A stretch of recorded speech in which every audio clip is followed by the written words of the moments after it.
Welcome to the Joyful Mate podcast. Join your joyful journey. Mentor Anthony Hartcher as we explore the path to inner joy and fulfillment. Each episode we dive into the science of happiness, share personal insights and invite you to be part of this interactive book writing adventure. Let's embark on this journey together. Let's make it happiness part of your everyday. Enjoy season 2 and note the improvements on season 1. Improved audio quality, making progress towards my happiness goal of book writing adventures. Joyful Mate podcast, episode 6, and it's on the me&my happiness book. It's my behind the scenes writing of the book. You've probably heard on previous episodes that I'm not a writer. I can talk. So I'm writing a book by talking. So I obviously get the automation to produce a transcribe, and then I work with the transcription. So I've just come off an episode of me&my Health Up where I interviewed Louise Fitzgerald, who is an intuitive guidance coach. And we spoke about intuition. And a lot of this relates to happiness. The discussion on happiness and finding inner joy is this, because our intuition is there to guide us and to provide us with leadership.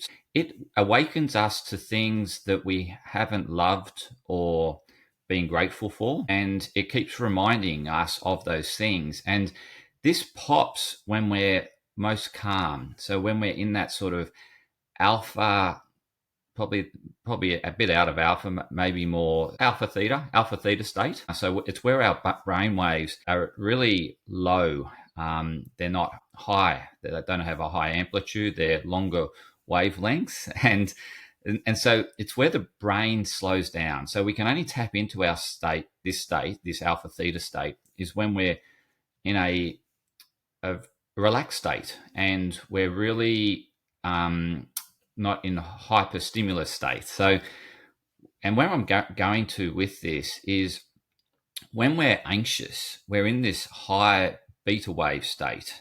And it means we're thinking a lot of things and we're taking those thoughts and compounding those thoughts and coming up with worst case scenarios and really in that survival state of thinking.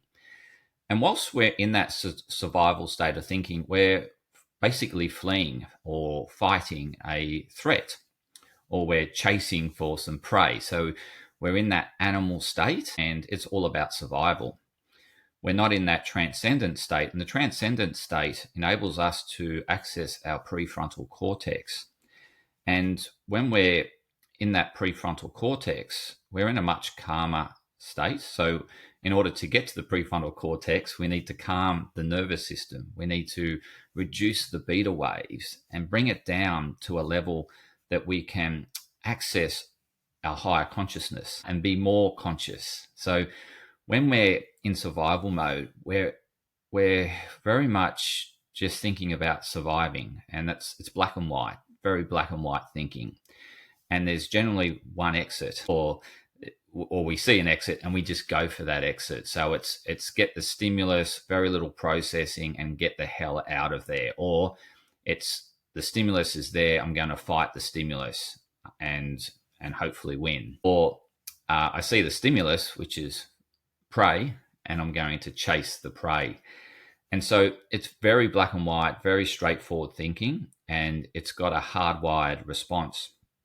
And so what can happen is if something comes up when we start to quieten down and we don't like what's coming up, we feel a bit insecure and we're not tapping into that intuitive guidance to say, hey, there's something the body's holding on to, the body's keeping the score, and it wants us to love and be thankful for whatever we experienced so that we can move forward. We can transcend that problem or that event that at the time we split our conscious awareness. We weren't fully conscious of what went on. We just went into animal mode and we escaped and survived, and we haven't looked at the bigger picture. We haven't explored full consciousness around that event or moment in time.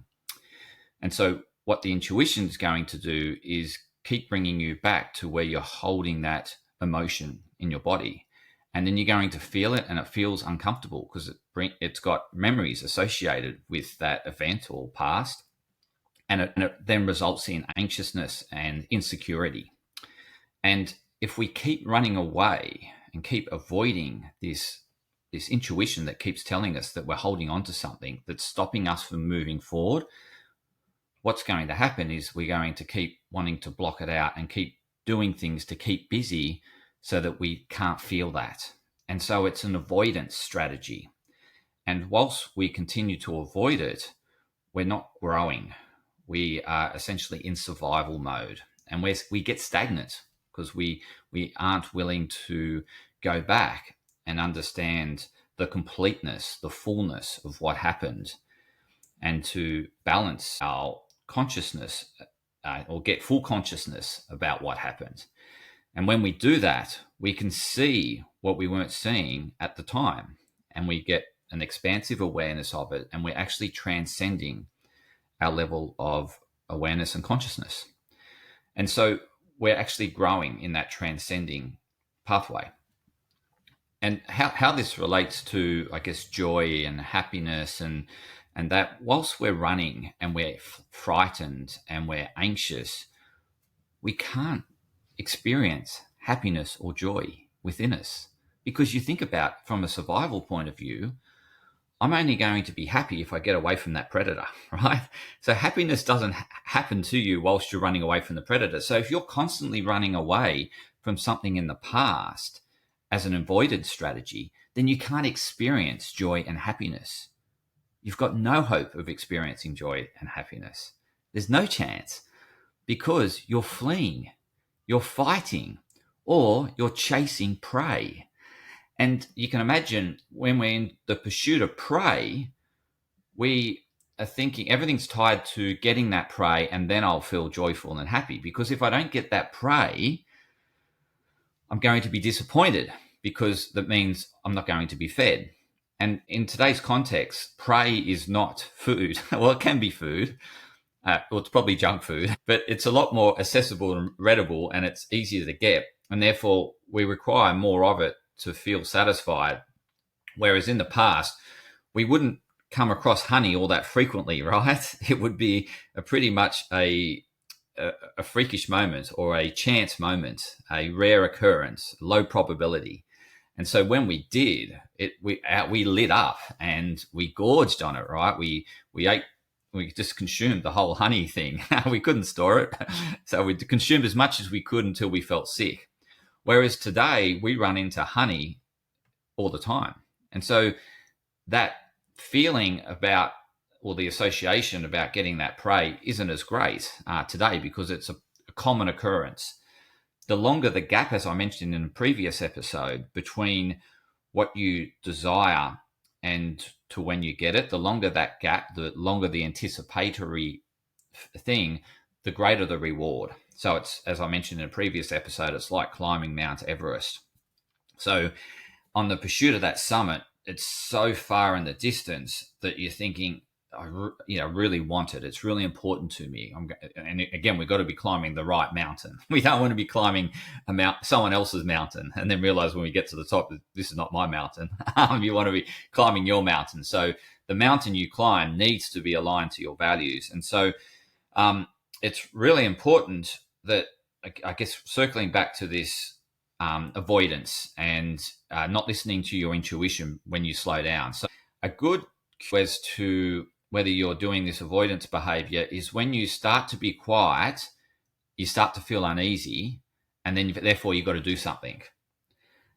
That is you avoiding your intuition, not listening to your intuition. Your intuition's bringing to your conscious awareness. It's always bringing it there. It's only because you've slowed down your mind enough to register, to pick up the signal that you're experiencing. And then what you use as a coping mechanism is that you get busy again to shut it down, to not listen to it. And it's like that pain. So the pain can be like during the day, you sort of, because you're busy and you've got lots of stimulus in, there's lots of information going to the brain, and it sort of numbs the pain a bit because it overrides some of the pathways of which the pain is sending that signal to the brain. And so whilst you're busy, you won't feel the pain as much. But the moment you lie in bed, it becomes really painful, right? Because the stimulus is not there anymore. And this relates to our intuition.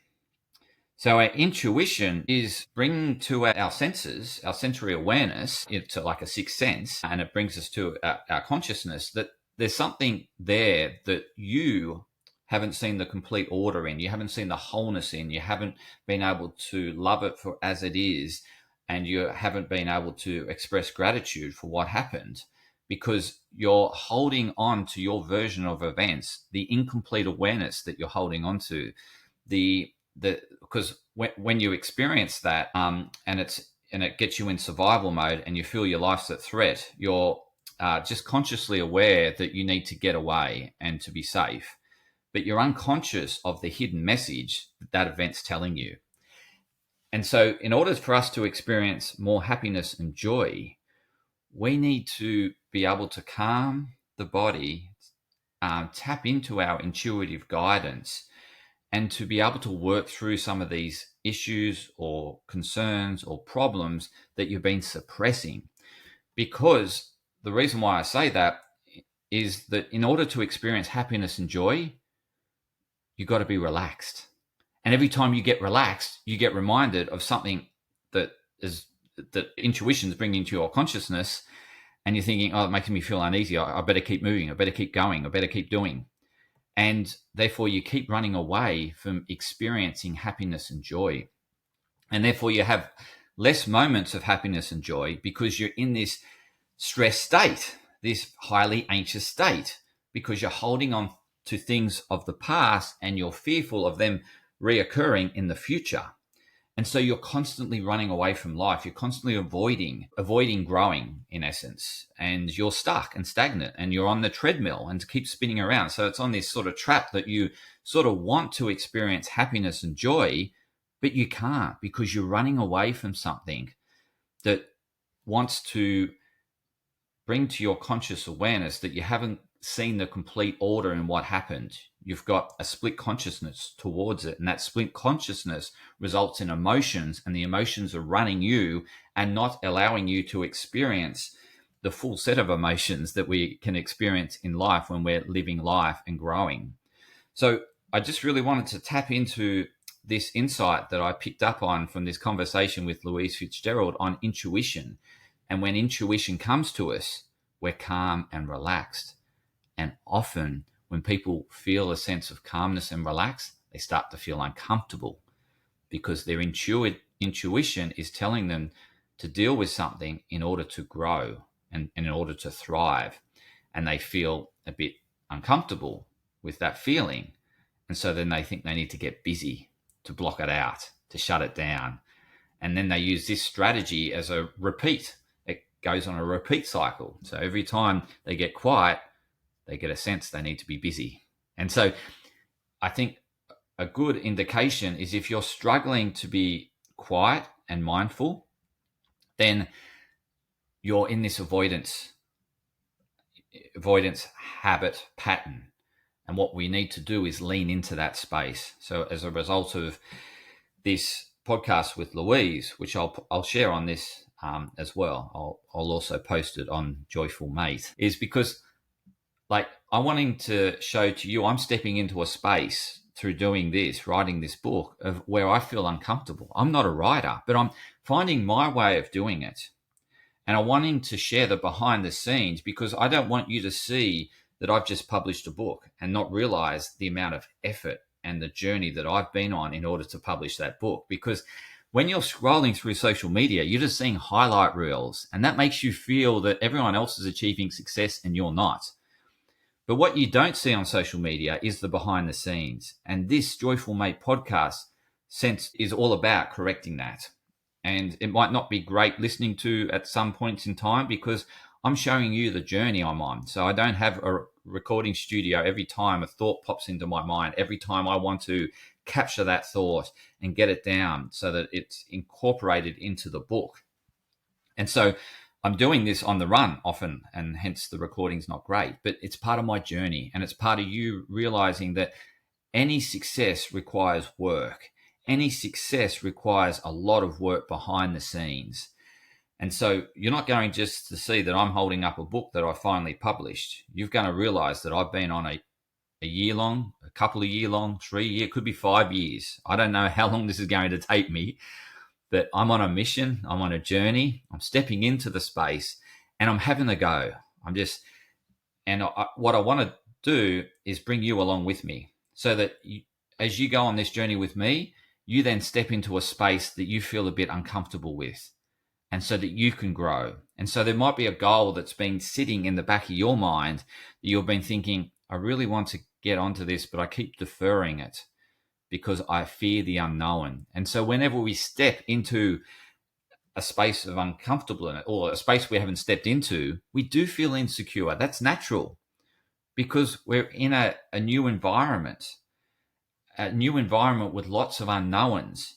But the only way they can become known is you step in and explore and experience the unknown, and then it becomes known, and then you can keep growing and keep stepping out of that comfort zone. And so that's what I'm doing with this book. I'm constantly challenging myself, seeking new ways to find how I can bring you along this journey with me, because obviously I want it to be an experience that you look forward to. And so each episode needs to be insightful.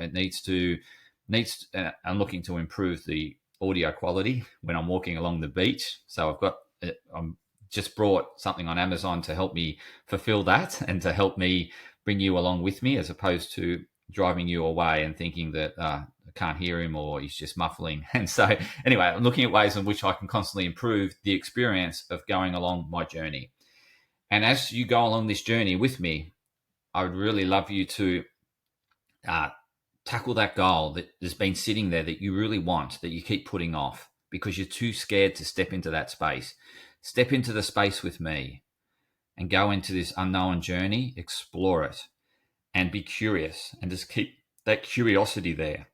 Because whilst you're curious and exploring, life becomes exciting, and you look forward to every new day because you're exploring. And it's like a kid again, like a kid that is coming into the world and experiencing things for the first time.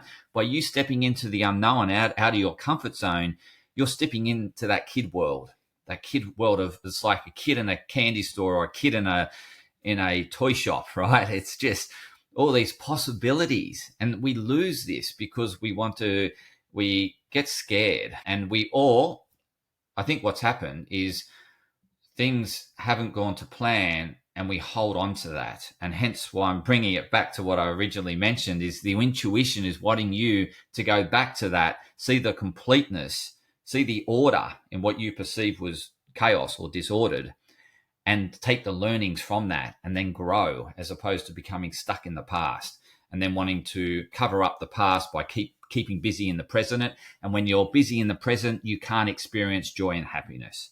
So that's really it for this episode. I really wanted to tie it all up, wrap it all in, and make sure that you understand where this episode was going. Because I think in today's society, we have so much stimulus, creating so much of a drive of adrenals. When our adrenals are up, we're not going to experience happiness, or when we do, it's going to be very fleeting and very rare. So in order to experience more happiness and joy, we need to step into the uncomfortableness, and we need to dissolve that thing of the past that may be running us today in order to experience more happiness and joy going forward. So this has been really insightful, and I'm going to share Louise Fitzgerald's conversation that I had with her on this podcast as an episode. So what I'll do is I'll have the interview with Louise after this segue. So this is a segue into the next one. So it would be episode 7. So thank you for coming along with the journey. I'm really excited to have you along, and I just want to continue to provide insights around joy and happiness as I go into this book and as I learn more about it myself and develop my expertise. So thank you for supporting me and coming along the journey. And as I said, the takeaway for you is, what is that goal that you've been putting off? I've been putting off book writing. I've started now, and I can't stop the momentum because I love it. I'm curious. I'm like a kid in a candy store. So what is it that you've been putting off? Start making a step and an inroad into that, and you'll get very curious and you'll want to explore more and get more and more curious, and you'll create this unstoppable momentum. Okay, so that's it for today. And until next time, continue to experience joy and happiness in your way.